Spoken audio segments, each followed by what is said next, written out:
Literary devices और figure of speech.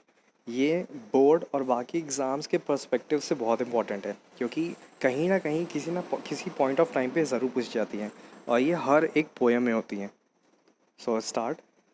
Simile ये सबसे इजी है और ये काफ़ी हद तक पोएम से हमें 90% मिल जाती है। It is a figure of speech that is use to express a similarity between things using the words like or as.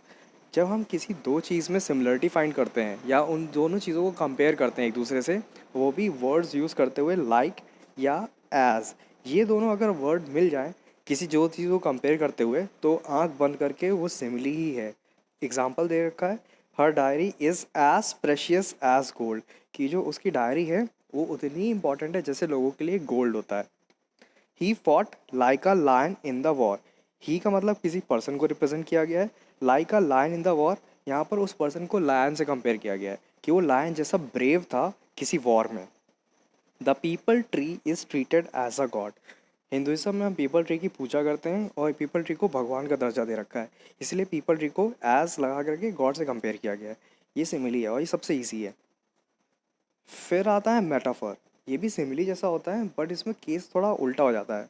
It is a figure of speech which is that is use to express a similarity between things without using the words like or as. यहाँ पर भी दो चीज़ों का compare किया जाएगा कि दोनों चीज़ों में सिमिलरिटीज़ फाइंड की जाएंगी, बट यहाँ पर ये बात ध्यान रखनी कि यहाँ पर वर्ड लाइक और एज गायब होंगे।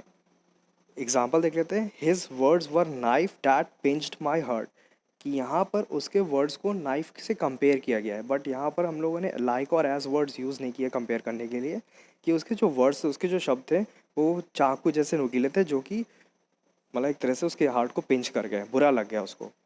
ही was lion in the war, यहाँ पर भी ही को उसको लायन से कंपेयर किया गया है without using the words like or as. उसको बताया गया वो शेर था उस वॉर में, मतलब बहादुर था।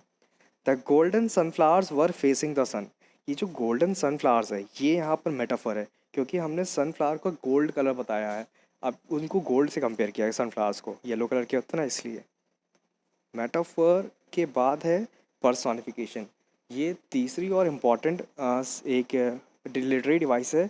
यहाँ पर भी ऐसा ही होता है, कंपैरिजन होता है या सिमिलरिटी फाइंड की जाती है किसी एक ऐसी चीज़ में जिसमें हम ये फाइंड करेंगे कि वो चीज़ किसी ह्यूमन बिहेवियर या ह्यूमन नेचर को शो करती है। It is a figure of speech that is use to express or represent things abstractions as a person. Abstractions का मतलब होता है इमेजिनेशन, कि किसी चीज़ को तुमने कंपेयर किया या इमेजिन कर रहे हो कि वो बिल्कुल पर्सन जैसी है।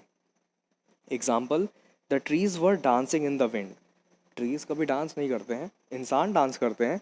तो यहाँ पर जब विंड चल रही थी तो पेड़ लहरों के साथ, मतलब विंड के साथ वो झूम रहे थे, तो यहाँ पर डांसिंग एक रिप्रेजेंट कर रहा है कि पर्सोनिफिकेशन को। The darkness was weeping in the rainy tears. ये रेन ऑन द रूफ से है, क्लास 9 की पोएम से। यहाँ पर डार्कनेस को बताया गया कि वो रो रही थी इन रेनी टीयर्स। अब डार्कनेस कभी रोती नहीं है, डार्कनेस तो डार्क होती है। तो यहाँ पर अगर डार्कनेस को ह्यूमन क्वालिटी दी गई कि ह्यूमंस रोते हैं, तो वैसे डार्कनेस रो रही, तो यहाँ पर्सोनिफिकेशन है। उसके बाद आती है एलिट्रेशन। ये चौथी और इम्पॉर्टेंट है। यही चार जनरली क्लास 10 तक पर्सपेक्टिव से बहुत इंपॉर्टेंट है, ये 10। बाकी और भी हैं तो वो नेक्स्ट वीडियो में मैं कवर करूँगा। Alliteration, it is a figure of speech that is used when similar sounding words are repeated in a line. जब एक ही वर्ड या एक वर्ड नहीं, एक ही साउंड वाले वर्ड्स, एक वर्ड अगर बार बार रिपीट करता है तो उसे हम रिपीटिशन कहते हैं। लेकिन अगर कोई वर्ड रिपीट कर रहा है और उन मतलब कोई वर्ड की साउंड रिपीट कर रही है और बार बार रिपीट कर रही है, तो उसे हम एलिट्रेशन कहते हैं। एक जैसे साउंड रिपीट होने, जैसे the boy built a big boat house. यहाँ पर बा साउंड रिपीट हो रही है बाद में, बॉय में भी है, बिल्ड में भी है, बिग में भी है, बोट में भी है। तो यहाँ पर बा साउंड रिपीट हो रही है, इसलिए एलिट्रेशन है। अगर यहीं पर वर्ड बॉय दो बार रिपीट होता है या बिल्ड दो बार रिपीट होता, तो हम इसको रिपीटिशन कहते हैं। She was selling she sells by the sea shore. यहाँ पर सा साउंड बाहर बहुत रिप्रेजेंट है, वैसे ये एक टंग ट्विस्टर भी है, तो यहाँ पर एलिट्रेशन यूज़ किया गया है। एलिट्रेशन में एक कंसोनेंट साउंड रिपीट होती है, ये बात बहुत इंपॉर्टेंट जानने वाली है कि कंसोनेंट साउंड रिपीट होगी। अगर वॉवल साउंड रिपीट होगी तो उसको एसोनेंस कहते हैं, वो हम नेक्स्ट वीडियो में कवर करेंगे।